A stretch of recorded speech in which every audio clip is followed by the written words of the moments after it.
What if everything you built, your mansion, your parties, your entire persona, was a desperate attempt to win back a love that never truly existed? Welcome to the tragedy of J. Gatsby, the most famous dreamer in American literature, and the glittering lie of the American dream itself.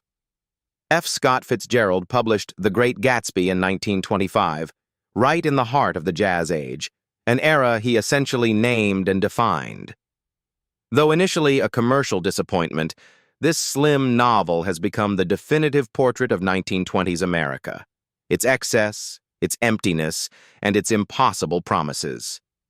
Fitzgerald wrote from experience, having lived the champagne-soaked lifestyle he so brilliantly critiques. Our narrator is Nick Carraway, a Yale graduate and World War I veteran who moves to West Egg, Long Island, to learn the bond business. He rents a small house next door to a mysterious millionaire named J. Gatsby, whose enormous mansion hosts legendary parties every weekend. Lavish affairs where hundreds of uninvited guests drink his champagne and gossip about their enigmatic host. Across the bay, in the more fashionable East Egg, lives Nick's cousin Daisy Buchanan and her brutish old-money husband, Tom. Daisy's voice is full of money, and her dock has a green light that someone watches obsessively from across the water. That someone is Gatsby.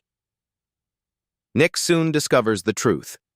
5 years earlier, before Gatsby had money, he and Daisy fell in love. But she married Tom while Gatsby was at war. Everything Gatsby has built, his wealth, his mansion, his parties, exists for one purpose: to recreate the past and win Daisy back.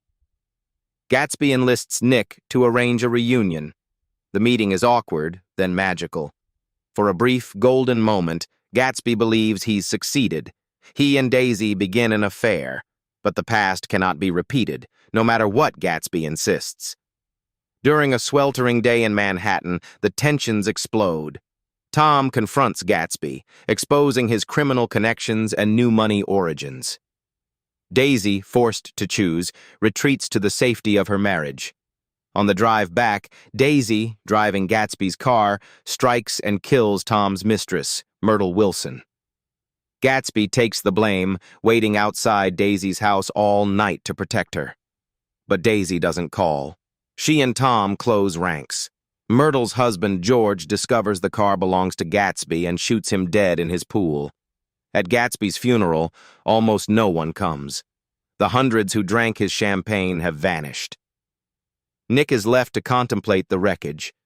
Gatsby believed in the green light, in the orgastic future that year by year recedes before us. He didn't realize he was already behind, chasing a dream that existed only in his imagination.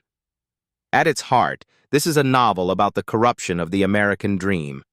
Gatsby embodies its promise that anyone can reinvent themselves and achieve greatness, but also its emptiness. His wealth is built on bootlegging, his persona is a carefully constructed lie, and his dream is focused on a woman who represents status more than love. Fitzgerald also dissects class in America.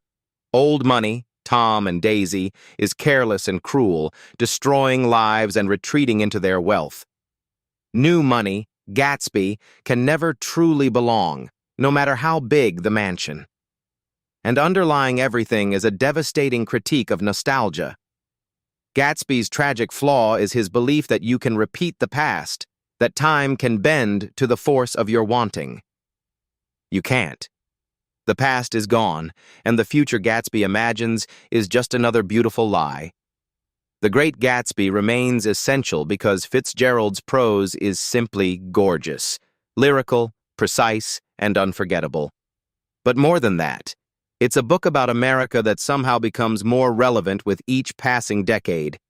Every era rediscovers its warning about wealth worship, class division, and the danger of confusing dreams with reality. It's brief, beautiful, and devastating.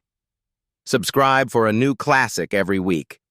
Next up, another American masterpiece about dreams and disillusionment. Death of a Salesman by Arthur Miller. You won't want to miss it.